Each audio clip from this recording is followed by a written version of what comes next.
கம்பராமாயணத்தில் தசரத மன்னனிடம் கைகேயி கேட்ட வரங்கள் என்னன்னு நமக்கு தெரியும்.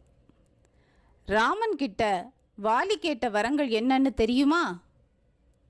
ராமன் மறைந்திருந்து தன்னை கொன்றது சரியென ஏற்றுக்கொண்ட வாலி அறியாமல் தான் செய்த தவறுகளை பொறுத்து கொள்ளும்படி கேட்கின்றான்.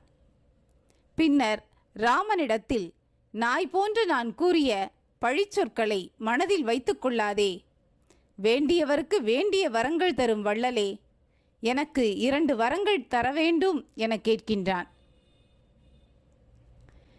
என் தம்பி சுக்ரீவன் மது குடித்து மனம் தடுமாறி தீய செயல்களை செய்தான் என்றால் அப்போது அவனிடம் கோபம் கொண்டு என் மீது தொடுத்த அம்பினை அவன் மீது செலுத்தி விடாதே என்றொரு வரத்தையும், என் தம்பியை உன் தம்பியர் தன் அண்ணனை கொல்லச் செய்தவன் என்று இகழ்ந்து கூறி பழித்தார்கள் என்றால் அதை நீ தடுத்தருள வேண்டும் என்று மற்றொரு வரத்தையும் கேட்டான். அதோடு நிற்கவில்லை அவன்.